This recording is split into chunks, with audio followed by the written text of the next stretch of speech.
Muy buenas tardes a todos. Me alegra mucho poder esta tarde comenzar ya esta serie de temas que particularmente a mí me llenan el corazón. Pero antes de comenzar el tema vamos a orar. Vamos a hacer una pequeña oración para que Dios tome el control de este tema. Oremos. Suplicamos, Padre, que ahora mismo nos ilumines y que tu Espíritu Santo nos muestre, Señor, el camino, el derrotero que hemos de seguir. Espíritu Santo, Señor, si tú no tocas cada corazón, es inútil el tema. Por eso te rogamos, oh Santo Espíritu, que toques cada corazón y que estos principios y conceptos se fijen en nuestra mente y nuestro corazón. Que todo sea para tu gloria, lo pedimos en el nombre de Jesús. Amén. Siente, por favor.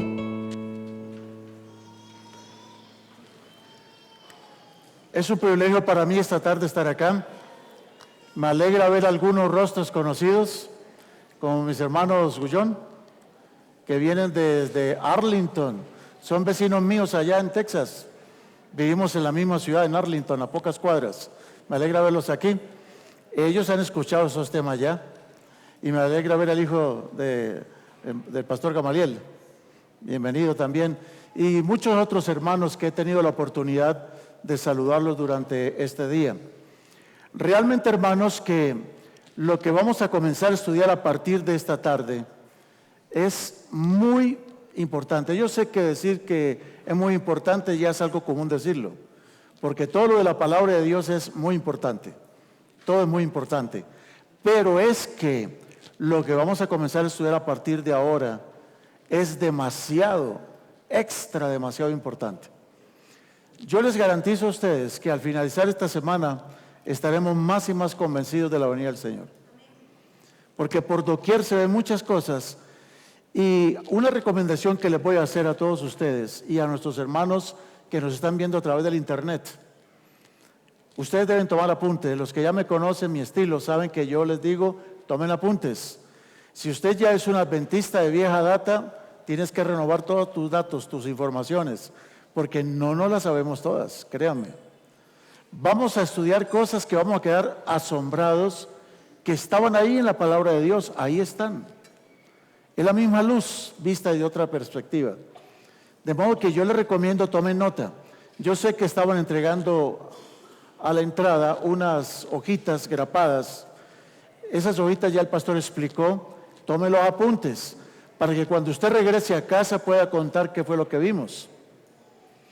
Y el que toma apuntes aprende más. Se lo digo yo, que he sido maestro muchos años. Uno aprende más tomando buenos apuntes. A nuestros amigos del internet, a nuestros hermanos del internet, no importa dónde estén ahorita, gente en los Estados Unidos viéndonos, queremos decirles, a partir de mañana van a tener ustedes, los del internet, una hojita especial donde van a marcar unas respuestas. Y al finalizar esta semana, a los hermanos que están tomando los apuntes van a participar en el sorteo, donde todos los temas que estamos dando, ustedes los van a tener para verlos en televisión. Ahí estoy explicándoles y van a tener todas las presentaciones en PowerPoint. Y los de la internet también. Si están en los Estados Unidos, simplemente llamarán a mi teléfono que lo vamos a dar y en Estados Unidos se lo mandamos a donde quiera que estén. De modo que estén atentos simplemente. Yo les tengo una propuesta. Yo necesito por lo menos 10 horas para este tema. Es un solo tema realmente. 10 horas. Si comenzamos ahora y vamos derecho a las 10 horas, podemos llegar como hasta las 2 de la mañana. Y a las 2 de la mañana terminamos y ya no tenemos que venir entre semana. ¿Qué tal? ¿Sí les gustaría así? ¿Cuántos están de acuerdo? No, ninguno está de acuerdo. Les gusta más bien así por poquitos. Entonces les voy a decir otra cosa más.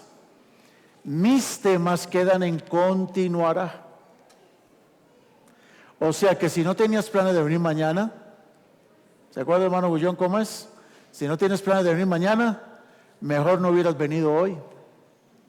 Porque el tema de hoy quedará, en la mejor parte queda en continuará. De modo que no nos preocupamos por el tiempo tampoco, porque cuando sea la hora vamos a terminar, para que todos puedan ir a cumplir con todas sus obligaciones. Bien, ya con esto en mente, hermanos, vamos a entrar precisamente en materia a lo que nos ha traído.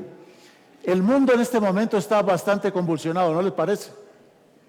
Este momento en Ucrania, el gobierno está haciendo arreglos con la gente en Ucrania, pero han muerto muchas personas, en todo el mundo hay convulsión.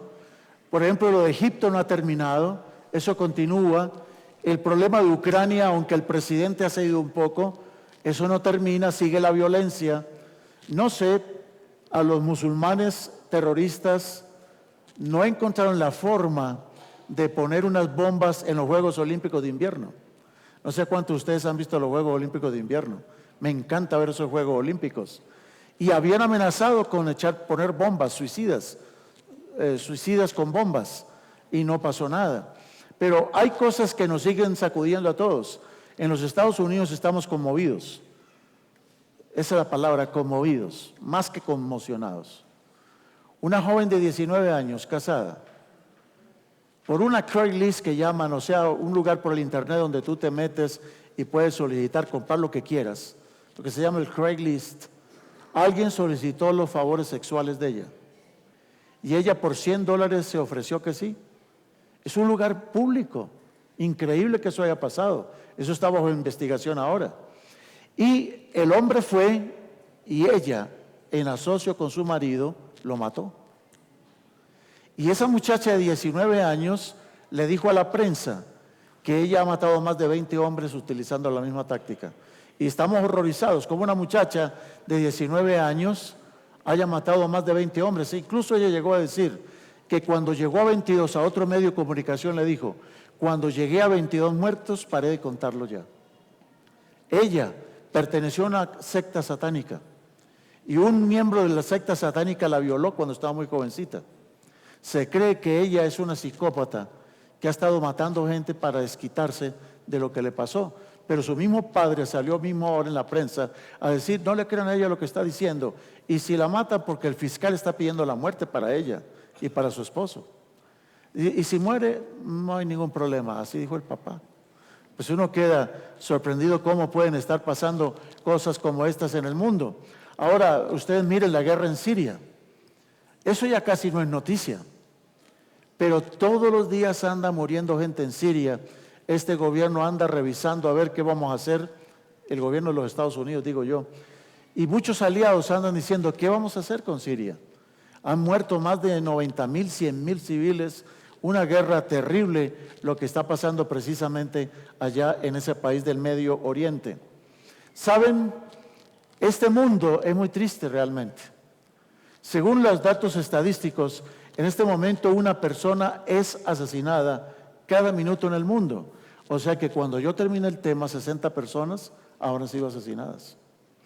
También las estadísticas dicen de que una persona se suicida cada 40 segundos. ¿Ustedes se imaginan cada 40 segundos un suicidio? O sea que son más los suicidios que los crímenes. Eso es una cosa espantosa lo que nosotros estamos viendo en el mundo.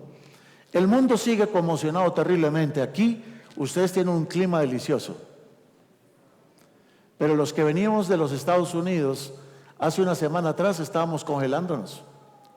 Y la cosa está terrible, unos fríos, la cosa más espantosa. En la ciudad de Dallas, en Arlington, hemos tenido temperaturas bajo cero, varios días, increíble, es impresionante todo eso. En algunas partes del mundo están los tremendos huracanes que están sacudiendo el mundo, en otras partes del mundo los grandes diluvios. Parece que el planeta está descontrolado, el sistema está completamente descontrolado. Ahí está, por ejemplo, esto es una foto de hace pocas semanas allá en el norte de los Estados Unidos.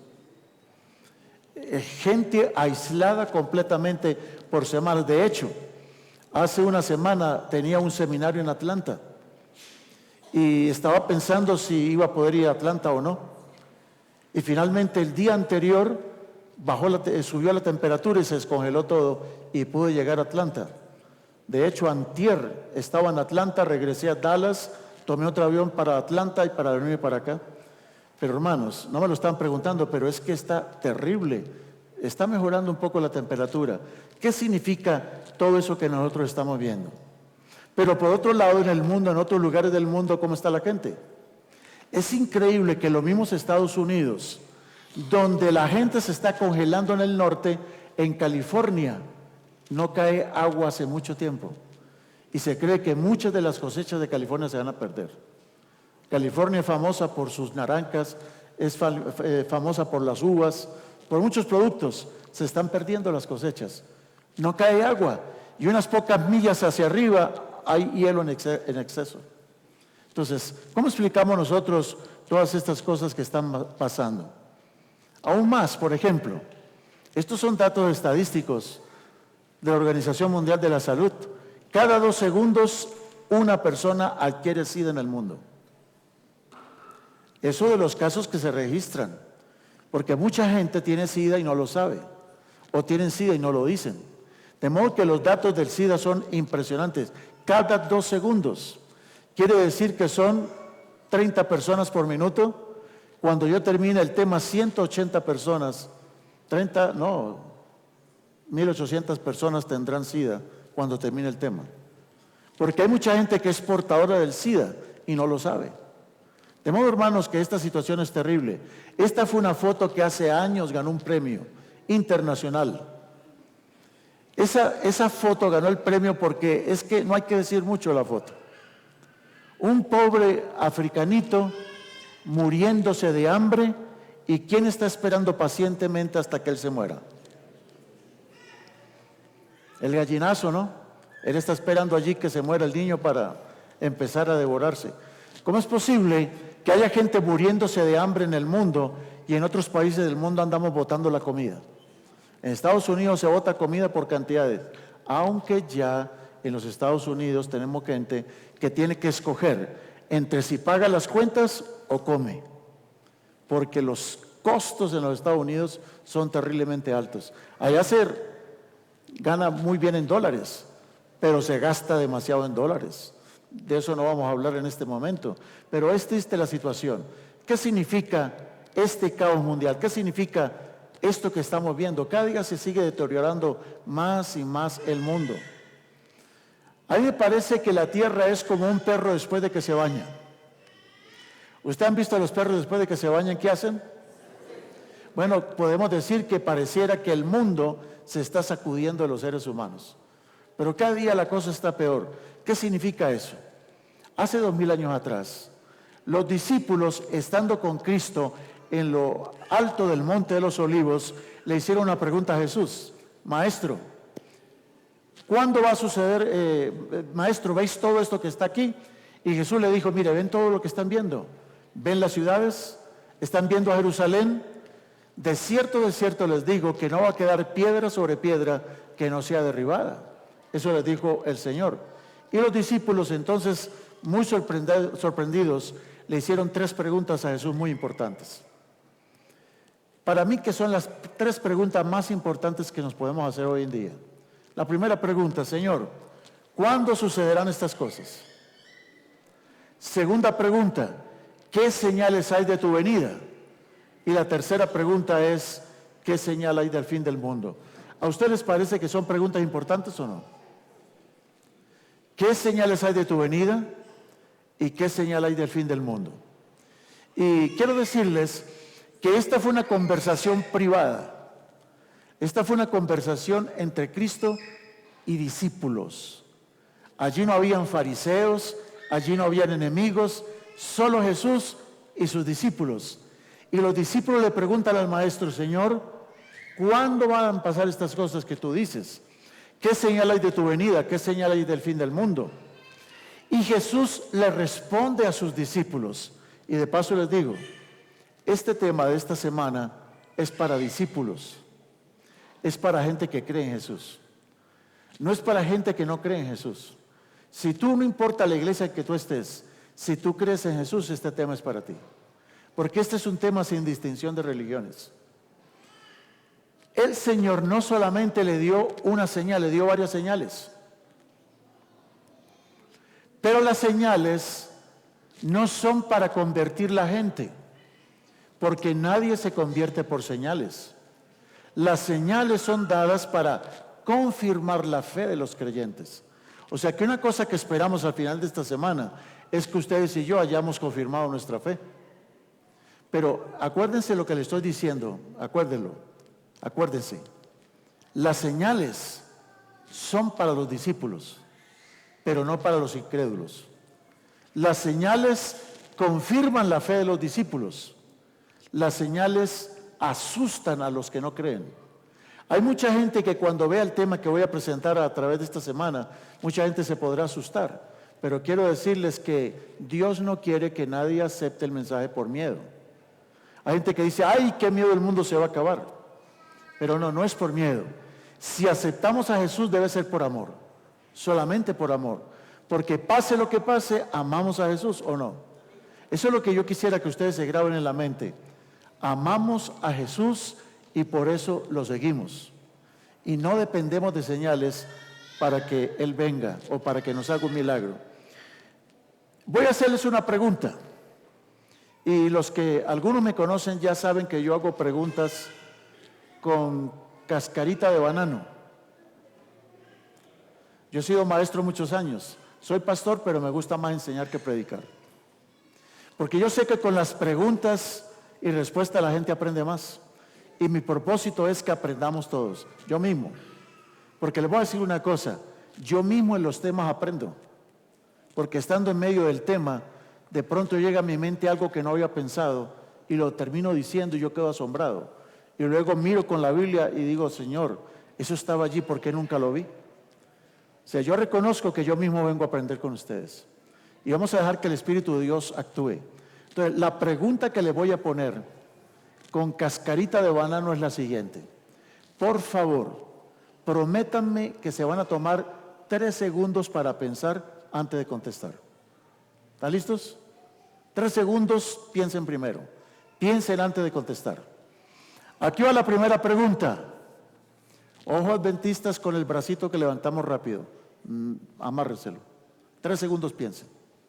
Pregunta. ¿Son las guerras y rumores de guerras, la violencia, el terrorismo, una señal del fin del mundo? ¿Sí o no? Al automático no. 3 segundos. 3 segundos. 3 segundos. Levanten la mano los que piensan que todas estas guerras, rumores de guerras, violencia, terrorismo, son señales del fin del mundo. Levanten la mano. 1, 2, 3, 13, 15, 17, 21. Ok. Levanten la mano los que piensan que no son señales del fin del mundo. A ver, levanten la mano. No se vale levantarlo 2 veces. Levanten la mano. 1, 2, 3, 5. ¿Y los demás? 6. 8. Ni fu ni fa, ¿no? Son muy astutos. Están esperando a ver qué digo yo para tomar partido. ¿Son las guerras y rumores de guerra señales del fin? ¿Sí o no? ¿Sí o no? ¿Sí no? ¿Cómo así que sí no? No, eso no se vale. ¿Es sí o no? A ver qué piensan los hermanos de la internet. ¿Son las guerras y rumores de guerras, el terrorismo, amenazas nucleares, bombas nucleares, señales del fin del mundo? ¿Qué dicen allá en la internet? Hermanos, ¿cómo leemos la Biblia? Vamos a ver qué dice las Sagradas Escrituras. Dice allá en Mateo capítulo 24, el versículo 6. Oiréis de guerras y rumores de guerras. Cuidado, pilas, alerta. No os turbéis, porque es necesario que todo esto suceda, pero aún no es el fin. Hermanos, ¿guerras han habido todo el tiempo o no? Dígame una época en que no hayan habido guerras. Siempre han habido guerras, siempre. Muy bien. Los que contestaron que no, eso fue un chepazo. No, ya habían leído el texto. Ahí va otra preguntita con cascarita de banano. Esta anterior era solamente para probar. Yo sé que ahorita se van a cambiar como cambian de partido político aquí cada rato. Mire, ¿cuántos de ustedes piensan que las pestes, hambres, cáncer, terremotos, todo eso es señal del fin del mundo? Señales del fin del mundo. 2 segundos, 3 segundos. ¿Cuántos piensan que sí? 1, 2, 3, 11.4. ¿Cuántos piensan que no? Uy, está dividida la cosa, 11.5. ¿Y el resto? Ni fu, ni fa. Hermanos, ¿cómo leemos la Biblia? Miren lo que dice las Sagradas Escrituras.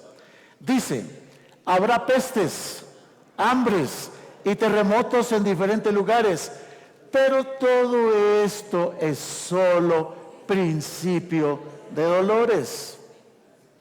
Oiga, si esto es el principio, entonces ¿cómo será el final? Entonces, ¿a qué conclusión estamos llegando ya en este tema? Ni las guerras, ni los rumores de guerras, ni el terrorismo, ni la violencia de cualquier índole, ni las amenazas nucleares, ni las pestes, ni el SIDA, ni el hambre, ni los terremotos son señales del fin. Todas esas cosas, hasta los brujos, todos los años vaticinan. Entonces, como este es un tema para discípulos y no para gente que consulta a los brujos, como esto es para discípulos, el Señor Jesús en esta tarde nos va a decir que son exactamente 4 señales, nada más. Son 4 señales del fin del mundo. ¿Y cuáles son esas 4 señales que vamos a comenzar a partir de estudiar desde cuándo? Desde ahora. 4 señales. Si tú no vienes mañana, quedó inconcluso el tema. Es un solo tema realmente. ¿Cuáles son esas 4 señales? La señal número 1 son señales específicas. ¿Y por qué son señales del fin del mundo? Porque Cristo en el versículo dice lo siguiente, escuche cómo dice, y va a pasar esto y entonces vendrá el fin. Por eso son señales del fin, porque Cristo mismo lo dice, no porque yo esté haciendo aquí un jueguito de palabras, no tengo yo nada que ver con el tema. El tema es del Señor simplemente. Entonces, ¿cuáles son esas 4 señales específicas? Señal número 1, la señal del profeta Noé. Señal número 2, la señal del Evangelio eterno. Señal número 3, las señales ¿qué? Astronómicas, o la señal de sexto sello del Apocalipsis. Y la señal número 4, la señal del anticristo. Regreso un poquito. ¿La señal de quién? Del anticristo. 4 señales. La señal del profeta Noé número 1, la señal del Evangelio eterno número 2, las señales astronómicas, la número 3, y la señal del anticristo, la señal número ¿qué? Número 4. Pues hermanos, entremos en materia, porque el tiempo pasa veloz, hermanos. ¿Cuál es la primera señal que comenzamos a estudiar en esta ocasión? La primera señal que vamos a estudiar es, ¿cuál señal? Vamos a ver porque parece que la señal del profeta ¿qué? La señal del profeta Noé. ¿Por qué decimos que esta es una señal del fin del mundo? Porque noten ustedes lo que Jesucristo dijo. Esto me está pasando muy rápido. Dice así. Noten cómo dice. Como fue en los días de Noé, así será la venida del Hijo del Hombre. ¿Qué le había preguntado a los discípulos a Jesús? Señor, danos una señal de tu venida y del fin del mundo. Y Jesús en su misericordia les dice en Mateo 24:37, como fue en los días de Noé, así será la venida del Hijo del Hombre. Entonces, ¿qué hacemos para saber cómo eran los días de Noé? Pues vamos a estudiar cómo era la gente en los días de Noé. Si sabemos cómo era la gente en los días de Noé, hoy podemos mirar a ver si estamos en la misma condición o no estamos en la misma condición. Para entender cómo fue en los días de Noé, tenemos que entender qué fue lo que pasó en el Edén. Adán y Eva pecaron, y por causa de su pecado fueron expulsados del Edén. Pero Dios le hizo una tremenda promesa a Adán y Eva, y esa promesa está en Génesis 3:15. Génesis 3:15 es la mamá de todas las profecías de la Biblia. Todas las profecías de la Biblia nacen en Génesis 3:15, crecen en Génesis 3:15, se desarrollan en Génesis 3:15 y mueren en Génesis 3:15. No hay profecía que no tenga que ver con Génesis 3:15. De hecho, esta es la profecía más importante de la Biblia. ¿Qué dijo el Señor? Hablándole al diablo le dijo, enemistad pondré entre ti y la mujer, entre tu simiente y la simiente suya. Esta te herirá en la cabeza y tú le herirás en el calcañar. O sea, Dios le prometió al diablo de que un hijo de la mujer le iba a aplastar la cabeza. ¿Ustedes se imaginan cuando Eva quedó embarazada? ¿Qué creen que pensó Eva cuando estaba embarazada? ¿Será que este niño va a ser el que le aplaste la cabeza a la serpiente y así podemos regresar a nuestro hogar en el Edén? ¿Será? Y nació el niño y lo llamaron Caincito. Como a las 2, como al mes, le dice Eva a su marido: amor, estoy embarazada otra vez. En aquel tiempo la gente no planificaba, porque Dios dijo sojuzgar la tierra y llenar la tierra. De hecho, si una mujer no tenía hijos era una maldición. Y el marido podía devolver la hija a sus suegros. Dijo, su hija no me sirvió para nada. Una mujer que no tuviera hijos consideraba una maldición.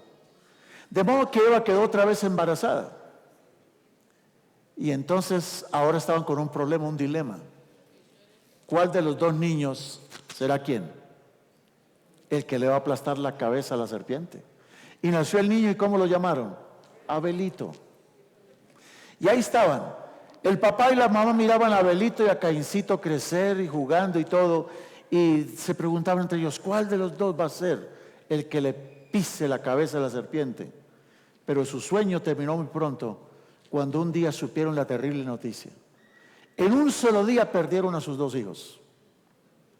Caín mató a Abel. Ahora, yo siempre me pregunté por qué. ¿Saben que en la Biblia, en el Evangelio según San Juan, dice que hay tantas cosas que se pudieran hablar de Jesús que no alcanzarían todos los libros de este mundo para hablar las maravillas que Jesús hizo? Y resulta que en Génesis capítulo 4 le dedican medio capítulo para hablar de los hijos de Caín. Dije yo, ¿para qué? ¿Para qué quemar pólvora en gallinazos? ¿Para qué hablan de los hijos de Caín? No, es que aquí hay un tremendo mensaje, hermanos. Mire lo que ocurrió, hermanos. ¿Qué dice la Biblia en cuanto a los hijos de Caín? Dice la Escritura en Génesis 4:17 que Caín conoció a su mujer. ¿Quién fue su mujer? Pues una hermana. La Biblia, el Génesis, no es una agenda que va día por día. Entre un versículo de Génesis y otro versículo de Génesis pueden pasar 200 años. No sabemos. Entonces dice que conoció a Caín a su mujer, la cual concibió de Dios a luz a un hijo llamado Enoc. Este Enoc es el malo, no el bueno. Enoc, el malo. Y este Enoc tuvo otros hijos hasta que llegamos a Lamec. Y este Lamec, hijo de Caín, fue el primero que consiguió dos mujeres. Entonces la bigamia, la poligamia no fue creada por Dios. Si alguien dice, ay, ¿por qué Jacob tenía dos mujeres? No, ese fue un plan diabólico. Cuando Dios hizo a Adán y Eva, solo le hizo una Eva. Solo una. Pero los hombres se apartaron de Dios. Y Lamec tuvo dos mujeres, el primer bigam. Ahora, un día, el Lamec se sentó en la sala con sus dos mujeres. Y yo no sé qué tipo de conversación es esta entre un marido y sus mujeres. Mira lo que le dice el marido a sus mujeres. Vamos a poner el texto.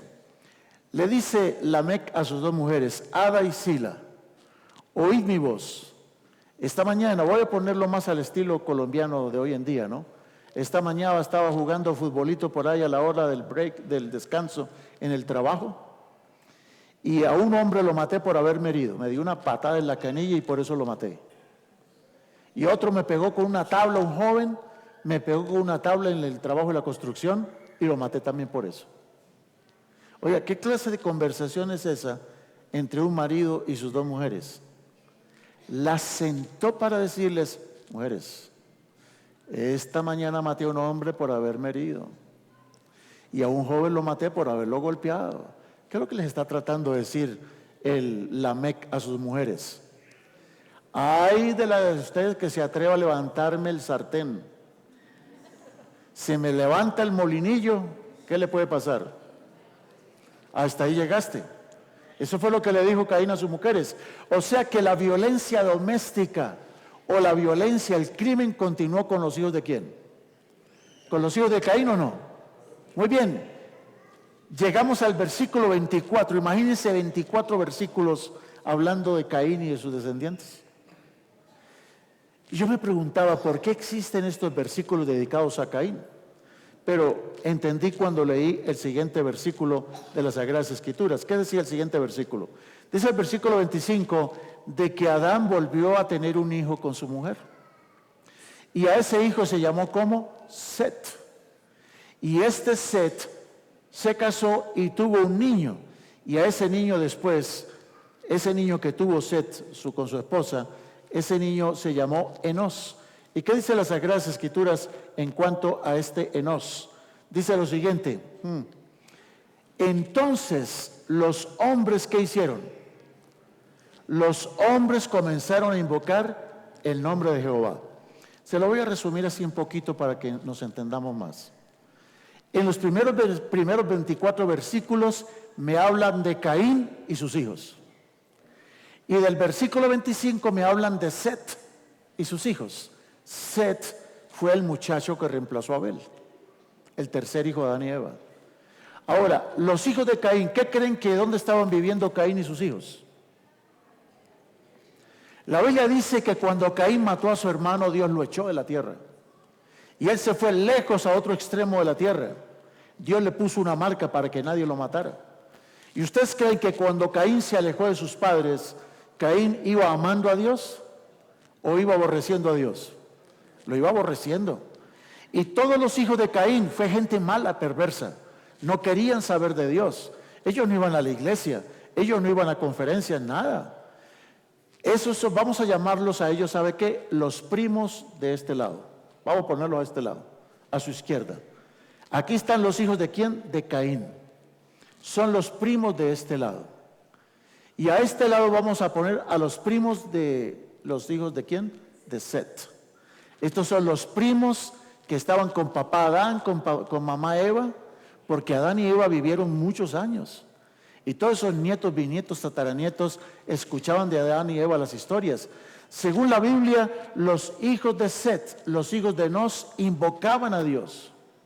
Eran los que iban a la iglesia, eran los religiosos, los espirituales, los que sabían los cantos, iban a las conferencias. Pero los primos de este lado, ¿qué? ¿Qué pasa con los primos de este lado? No quieren saber de Dios, nada de religión, nada de iglesia. Esa es la explicación de por qué existe Génesis capítulo 4.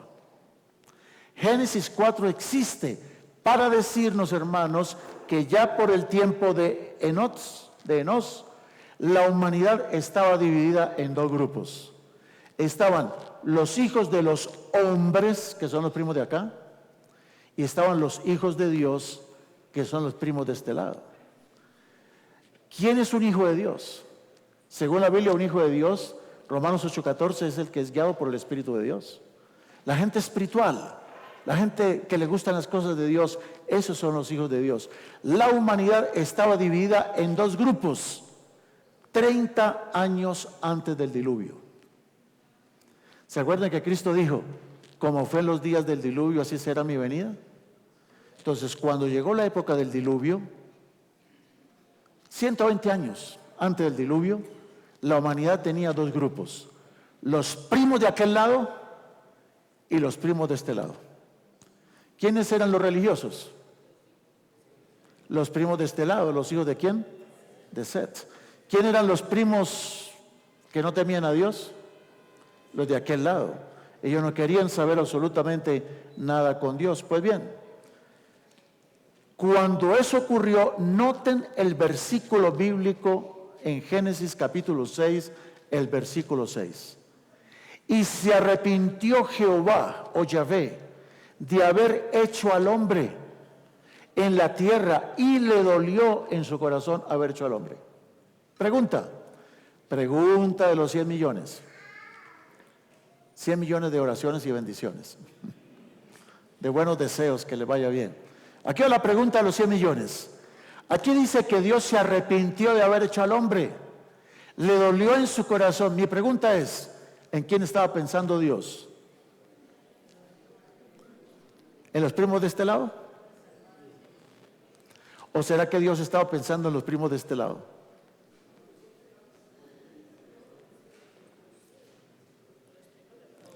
¿Los que estaban aquí van a la iglesia o no? ¿Los de allá no van a la iglesia? ¿Será que Dios estaba pensando en esos primos de allí? Vamos a seguir leyendo la Biblia. Dice Génesis 6:7: borraré de la faz de la tierra a los hombres que he creado, desde el hombre hasta la bestia, el reptil y las aves del cielo, pues me arrepiento de haberlos hecho. Hasta el perro y el gato, todo. Dice que Dios se arrepintió de haber hecho a los hombres con sus animales, sus perros y sus gatos. Está hablando de los dos grupos. ¿Cuántos piensan? Bueno, ya aumentó como la mitad. Pues bien, hermanos, dice las Sagradas Escrituras que cuando Dios dijo voy a destruir a todo el mundo, el versículo 8 dice lo siguiente: pero Noé halló gracia ante los ojos de Jehová. ¿En qué lado estaba Noé? Noé era un nieto de Enós. 30 años antes del nacimiento de Noé murieron Adán y Eva. 34 años antes. O sea que este muchacho casi que conoce a sus abuelos. Este muchacho Noé, con todos sus primos y hermanos de este lado, ¿iban a la iglesia o no? Eran los que invocaban a Dios. Pero cuando Dios mira la tierra, dice que Dios se arrepintió de haber hecho a todos los hombres. Pero Noé halló gracia ante los ojos de Dios. ¿Saben ustedes, hermanos, cuál fue la mayor desgracia del diluvio? ¿Cuál fue la mayor desgracia? ¿Que se hayan perdido los primos de este lado? Eso ya estaban perdidos, ¿o no? Cuando hablo de los primos de este lado, son los hijos de Caín. ¿Estaban perdidos o no estaban perdidos? Eso ya estaban perdidos. ¿Duele? Claro que duele. Pero es que la mayor desgracia en el tiempo del diluvio no es que se hayan perdido los primos de aquel lado. La mayor desgracia es que los primos de este lado, que eran millones que iban a las iglesias, solo Noé halló gracia delante de Dios. La peor desgracia del diluvio no fue la pérdida de los primos de aquel lado. La peor desgracia es que los millones que iban a las iglesias estaban perdiendo. Y quiero decirles que hoy está pasando lo mismo. Hoy mucha gente va a las iglesias y mucha gente está yendo a las iglesias y está perdiendo. El mundo está más corrompido, más corrupto que antes, a pesar de que muchos estamos yendo a las iglesias.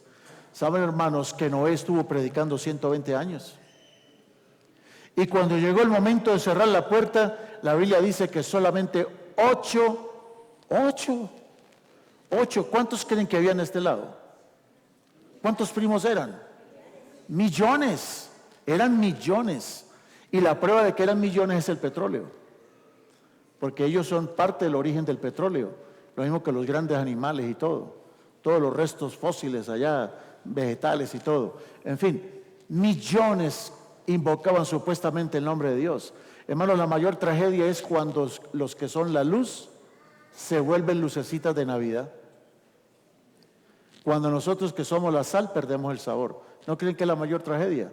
La mayor tragedia en el diluvio fue que millones de millones menos 8 se perdieron. Los de allí ya están perdidos. Estaban perdidos en vida, muertos en vida. Hermanos, la mayor tragedia fue esa. ¿Y dónde dice en la Biblia que eso es así, pastor? ¿Cómo fue en los días de Noé? Hermanos, miren cómo era la gente en los días de Noé. Dice la Escritura, y aquí está la causa del diluvio universal. ¿Cuál fue la causa del diluvio universal? ¿Por qué el mundo llegó a su final? ¿Por qué? Lean con mucho cuidado lo que dice. Viendo los hijos de Dios que las hijas de los hombres eran hermosas. ¿Cuál fue el problema? ¿Quiénes eran los hijos de Dios? ¿No dice la Biblia que un hijo de Dios es el que es guiado por el Espíritu de Dios? Bueno, cuando los primos de este lado que iban a la iglesia, los religiosos, los cristianos, cuando los hijos de la luz, los que conocen la verdad, conocen el evangelio, le echaron gafa, le pusieron ojo a los primos de este lado, se acabó el mundo ahora sí. Cuando los que son de la luz comienzan a hacer sus mezclas con los hijos del mundo, mis hermanos, hasta ahí contamos la historia. El mundo se corrompió precisamente por eso. ¿Ahí lo está diciendo la Biblia o no? Yo no lo digo, lo dice la Biblia. Viendo los hijos de Dios que las hijas de los hombres eran hermosas, tomáronse mujeres escogiendo entre todas. Eso es lo que pasa muchas veces en las iglesias, que los muchachos o las muchachas dicen, pero es que en la iglesia no hay muchachos, en la iglesia no hay muchachas. Entonces se van a las primas del otro lado y allá se encuentran, claro, y más bonitas. Eso es triste, hermanos, decirlo. Hermanos, la primera causa de por qué hubo un diluvio, la vamos a llamar la apostasía general de los miembros de las iglesias. ¿Cuántos miembros de las iglesias se perdieron? Todos, menos 8. La primera causa del diluvio es que los hijos de la luz apostataron. Apostataron. Y para apostatar no se necesita estar violando el sábado. Para apostatar solamente se basta con que tú te andes juntando con personas, haciendo compromiso con personas que no temen a Dios. Porque aquí dice la Sagrada Escritura, no os juntéis en yugo con los infieles. Porque ¿qué compañía tiene la justicia con la injusticia? ¿Y qué comunión la luz con las tinieblas? Una persona que está en la iglesia, en la fe, y comienza a hacer compromisos sociales, románticos o de negocios, con personas que no son fieles a Dios, su espiritualidad comienza a que así vea. Empieza a perder energía eléctrica. La luz se va apagando hasta que se vuelve lucecita en Navidad. Necesitan traer un predicador para que prenda la luz. Se va el predicador y se apaga la lucecita. Lucecitas de Navidad. Solo funcionan en la época de Navidad, hermanos. Intermitentes. Eso fue lo que pasó. Entonces, la primera causa, hermano, fue la apostasía. Cuando los hijos de la luz apostatan, se apartan de un escrito está, entonces lo que viene a continuación es una reacción en cadena. Lo segundo que ocurre, hermanos, es la corrupción del matrimonio. Fue la segunda institución que Dios creó en el Edén. La primera institución que Dios creó fue el sábado. El sábado fue hecho antes del pecado. Antes de que Adán y Eva pecaran, el sábado fue hecho por Dios. Y el sábado fue hecho por Dios para que el mundo nunca se olvidara de que Dios es el creador de los cielos y de la tierra. Ahora, lo segundo que Dios creó fue el matrimonio. ¿Pero qué ocurrió? Cuando los hijos de la luz comienzan a hacer cosas que no deberían hacer, dice la Escritura en Mateo 24:38, porque como en los días antes del diluvio, ¿qué estaban haciendo?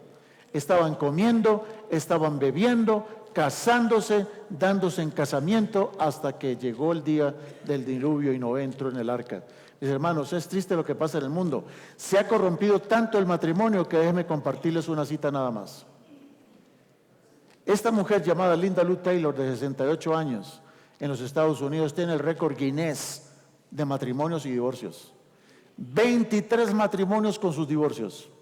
Esta mujer con el que más duró 7 años, y con el que menos duró 36 horas. Eso causa gracia, ¿no? Pero hoy la gente se casa ya con un contrato con división de bienes. Antes de eso, la gente ya no cree en el matrimonio. Así era la gente en el tiempo del diluvio. Y algo terrible pasó en el tiempo del diluvio. Y yo quiero que ustedes me lo tomen bien, no me lo tomen a mal, lo que voy a mostrar. Hermanos, se corrompió tanto el matrimonio en el tiempo de los antidiluvianos que hasta los muñequitos del ponqué de matrimonio cambiaron. Ya los muñequitos del pastel o ponqué de matrimonio ya no son los mismos muñequitos. Ahora, hermanos, ¿qué es lo que estamos viendo en el mundo? Estamos viendo cosas terribles. Estaba leyendo en Atlanta, mientras esperaba el vuelo, un periodista haciendo unos ataques terribles a los religiosos. Dice, yo no entiendo cómo un religioso se acerca a una pareja gay y una pareja homosexuales a pedirle que los case y él se rehúsa a casarlos. ¿Por qué? ¿Tiene que casarlos? Hermanos, estamos viviendo una situación difícil en los Estados Unidos.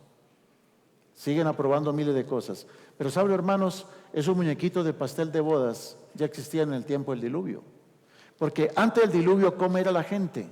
Miren lo que dice aquí la Biblia en Romanos 1:26. Que Dios entregó a los antediluvianos. ¿Por qué sé que son los antediluvianos? Porque los versículos anteriores vienen hablando de la creación, de los días de la creación. Allá dice lo siguiente la Biblia: Dios los entregó a pasiones vergonzosas, pues aún sus mujeres cambiaron las relaciones naturales por las que van contra la naturaleza. Al buen entendedor, con pocas palabras basta. ¿Cierto? ¿Me hice entender? Ese problema comenzó con las mujeres. Cambiaron el uso natural. Y no solamente las mujeres. Del mismo modo también los hombres, dejando la relación natural con la mujer, se encendieron en su lascivia unos con otros, cometiendo hechos vergonzosos, hombres con hombres, hermanos. ¿Qué tal les parece eso? Y dice las Sagradas Escrituras de que cuando Dios ya vio el asunto, la maldad en la tierra se había ¿qué? Generalizado.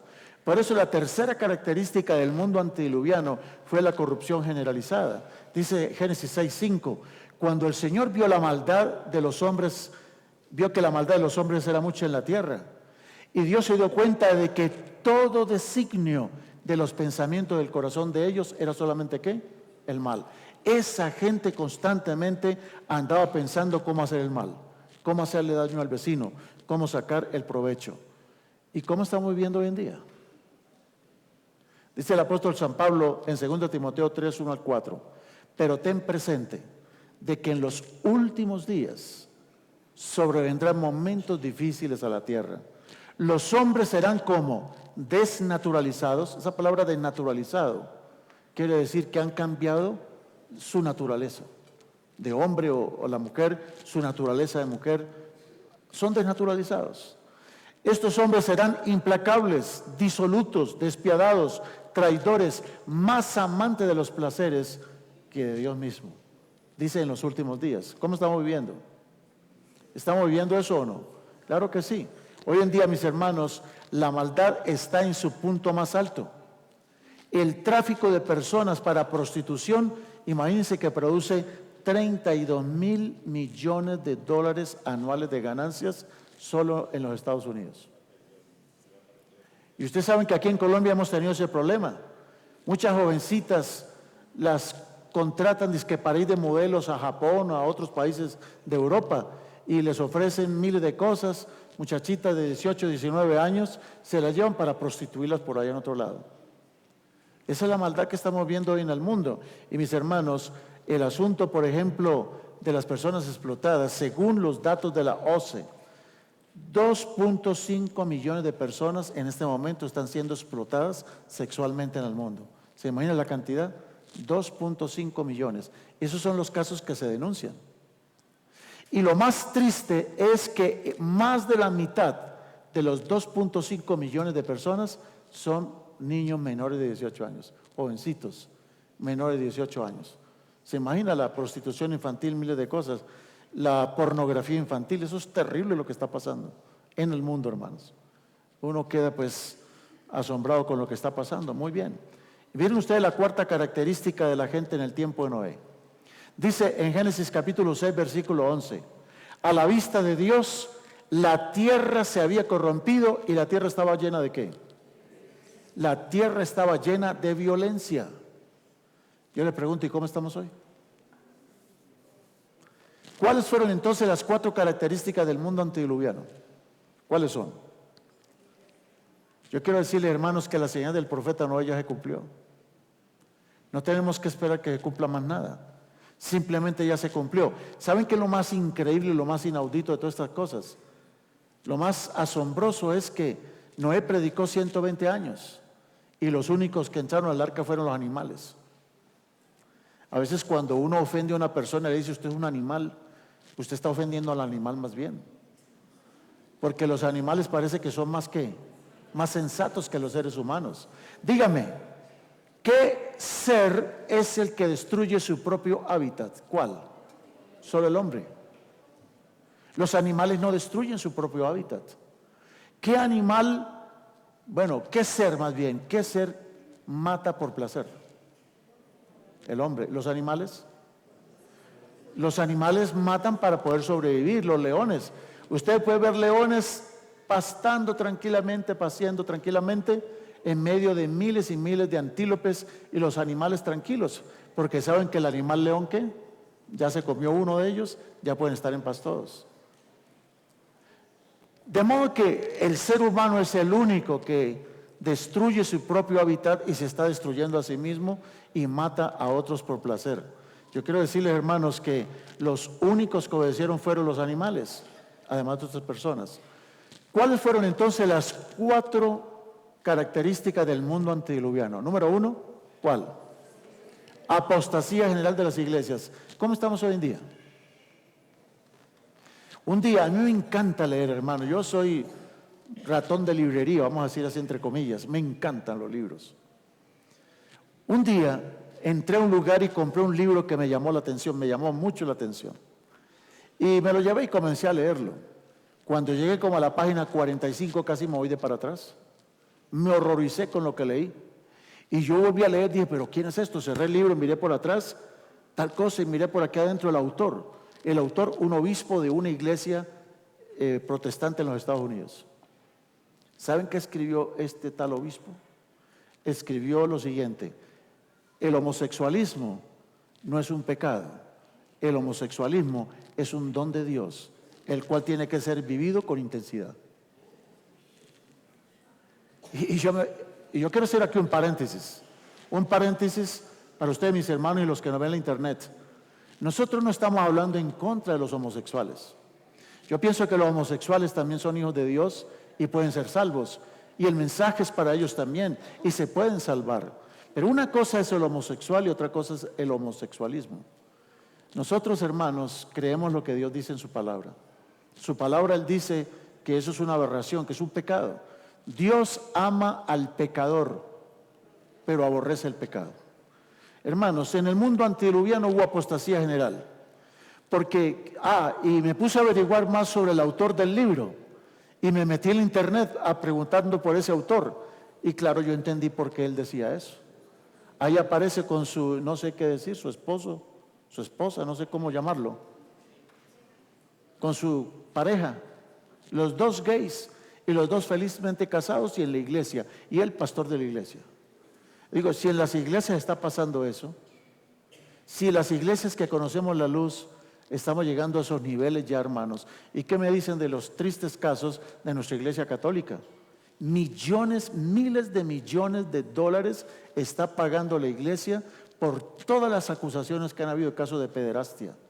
Es terrible. ¿Cómo un sacerdote o un ministro religioso pueda abusar de un niño que confía tanto en él, un niño de 6, 8, 10 años? ¿Cómo puede ser posible? Pero eso ahorita se destapó, esa olla podrida, hermanos. Entonces, y de eso nos escapamos todos, hermanos, todos podemos caer en eso o no. Lo terrible es esto: si hoy en día nosotros, las iglesias, los religiosos, andamos con esa serie de cosas, permitiendo tantas cosas en las iglesias, ¿estamos mejores que los antediluvianos? ¿Qué dicen? ¿O estaremos en las mismas condiciones? Estamos en las mismas condiciones y peor, porque nosotros tenemos más conocimiento, ¿o no? Más revelación de la palabra de Dios. Tenemos los evangelios también, tenemos más revelación. Entonces, hermanos, el mundo antediluviano fue destruido porque los que eran luz dejaron de ser luz. Este mundo va a llegar a su final y no tiene chiste que este mundo exista más cuando los que supuestamente somos miembros de iglesias dejamos de ser lo que deberíamos ser. Porque muchos de nosotros tenemos la religión como un disfraz. Nos la ponemos el sábado o el domingo cuando vamos a las iglesias. Y entre semana nos quitamos el disfraz y tenemos doble cara. Somos una cosa en la iglesia y otra cosa afuera. Si nosotros somos así, hermanos, ¿qué se puede esperar ya de este mundo? Ya este mundo no necesita más que haya nada. Simplemente hay que acabar con el mundo, dice Dios. Este mundo va a ser destruido por la venida del Señor. Pero Él bien dijo a sus discípulos, y este tema es para creyentes: cuando el mundo tenga las mismas características que el mundo antediluviano, se acabó, no más. Se acabó, no más. Y hoy vemos, hermanos, que la primera señal se está cumpliendo. La segunda señal fue la corrupción del matrimonio. ¿Cómo estamos? ¿Quién fue el que casó la primera pareja? Dios. Dios mismo se tomó el trabajo, no solo de crearlos, sino Dios mismo los bendijo. Dios santificó el matrimonio. Es una institución sagrada, pero hoy tristemente se ha perdido el valor del matrimonio. Esa es la segunda característica. ¿Y eso se da en las iglesias también o no? Divorciándose y volviéndose a casar y que los vuelvan a bautizar y vuelven y se divorcian, se juntan con uno, se juntan con el otro. Y entonces, como los conocen en una iglesia, se van para otra iglesia, allá engañan al pastor o al que sea y vuelven y los casan. Y vuelven y los bautizan. Pero los pastores muchas veces son que inocentes. Porque nosotros no le hacemos una investigación tipo 007 o algo así, un investigador, a ver cómo está la persona, de dónde viene, ¿no? Creemos en lo que la gente dice. Pero lo triste es la corrupción del matrimonio. La tercera característica y la cuarta, ¿cuáles fueron? La maldad generalizada en el mundo. ¿Cómo estamos hoy? ¿Hay mucha maldad en el mundo o no? Mucha maldad en el mundo. Claro que sí, le andan robando, clonando las tarjetas de las personas, andan pasándose por otros, salen con los cuentos de los multiniveles, robando a la gente. Es una cosa impresionante la gente cómo se las ingenia. ¿Para qué? Para robar, para pasar la droga, las mulas. Es increíble lo que han hecho. En mis años anteriores aquí, los que somos de la vieja guardia ya somos de la vieja guardia. ¿Qué vamos a hacer? Era triste, hermanos, una vez quedamos horrorizados cuando detuvieron a una mujer que iba en un avión rumbo a Europa y llevaba a su bebé en los brazos y resulta que el bebé estaba muerto.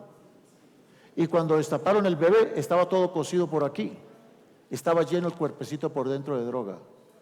Hermanos, ¿hasta dónde llega la maldad?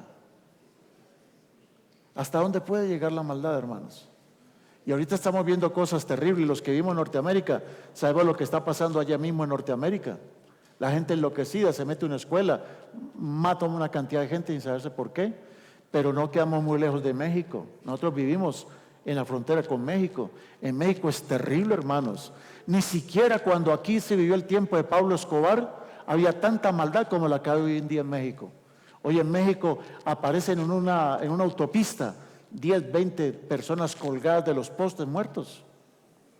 Y nadie se atreve a meterse con ellos, con los criminales, los famosos Zetas en México. Una de nuestras estudiantes de la Universidad de Montemorelos en México salió de vacaciones, iba a visitar a sus padres, ya casi graduándose de su carrera, y llegaron los Zetas, que son un grupo armado, y le dijeron a la muchacha: te vas con nosotros. Allá el que lleva a su mujer y su mujer es bonita, tenga cuidado. Por eso yo no volví más a México, a la frontera norte. Hermano, ni loco que voy a ir por allá. Esa muchacha, el Zeta le dijo: te vas conmigo. Y dijo: no, yo no me voy contigo. La mató. Un estudiante nuestra, adventista de Montemorelos, asesinada por los Zetas, hermanos. Yo concluyo diciendo: nosotros estamos viviendo, ¿qué cosa? En los días finales. Una puerta se abrió en el tiempo de Noé. Tristemente, solamente unos pocos entraron. Solo los animales creyeron. Pero cuando la puerta se cerró, la cerró fue Dios. Hoy tenemos tiempo y todavía hay oportunidad. Oiga, no se pierdan el tema de mañana. Mejor no hubieran venido esta tarde palabra. Les doy mi palabra. Porque el tema de mañana, hermanos, es espectacular. No porque yo lo diga. Es que cuando lo descubrí en la palabra de Dios, quedé yo extasiado. Hermanos, esa puerta se cerró. Y cuando se cerró la puerta, no hubo chance para más nadie. Dice el Señor en su palabra: no se tarda Él en cumplir su promesa. Lo que pasa es que Él es paciente con nosotros, no queriendo que ninguno perezca, sino que todos se arrepientan. Hoy en día en el mundo están los primos de este lado. Gente que no quiere saber de conferencias ni quiere saber de nada.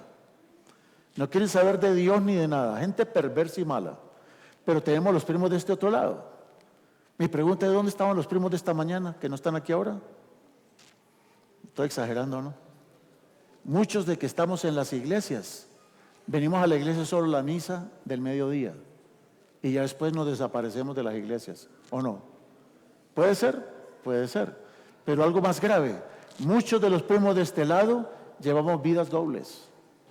Somos una cosa en la iglesia y otra cosa en las casas, otra cosa en los trabajos, pero eso no puede ser más. Dios no va a durar toda la vida.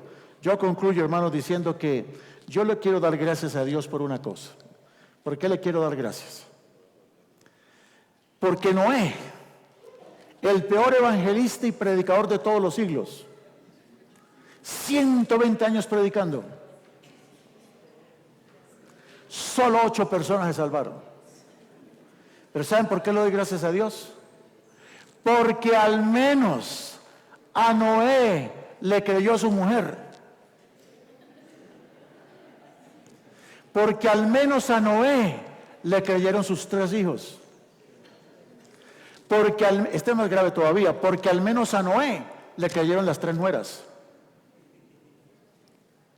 Y por Noé se condenó toda la humanidad. Y por Noé estamos nosotros hoy en día acá. Yo doy gracias a Dios porque por lo menos hubo una pareja que dijeron: yo, mi mujer y mis hijos serviremos al Señor. Y Noé lo que decía lo vivía en la casa. Y Noé fue un ejemplo para sus hijos. Y sus hijos le ayudaron a construir el arca. Y su mujer colaboró. Y sus nueras colaboraban. Estaban convencidas del mensaje. Creían en el mensaje y vivían el mensaje. Si no hubieran creído y vivido el mensaje, no hubieran hecho el arca. Noé invirtió todos sus recursos, sus ahorros construyendo ¿qué? Una arca donde no había mar. Y donde todo el mundo se burlaba. Estás loco, Noé. ¿Cómo construir un barco aquí en medio de una montaña, de un valle, cuando aquí no hay mar?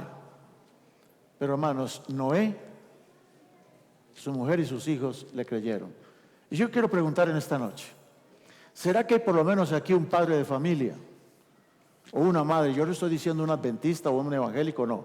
Estoy diciendo, ¿será que un papá o una mamá que quisiera ponerse en pie, venir aquí al frente y decir: yo quiero consagrarme a mi Dios, porque yo quiero que por lo menos, aunque sea, mi mujer y mis hijos entren al arca? Dios tiene un arca hoy en día, y su arca es su pueblo, un pueblo fiel, verdadero. Hay por lo menos un papá, una mamá aquí, que poniéndose en pie, viniendo acá al frente, dicen: yo me quiero consagrar a mi Dios. Reconozco que me he equivocado muchas veces, reconozco que tal vez he llevado una vida doble, he sido una cosa en la iglesia y otra cosa en la casa. Reconozco que la señal del profeta Noé se ha cumplido y le pido a Dios que tenga misericordia de mí, para que al menos mis hijos, mis nueras o mis yernos puedan ser salvos también. Amén, gloria al Señor, gloria al Señor.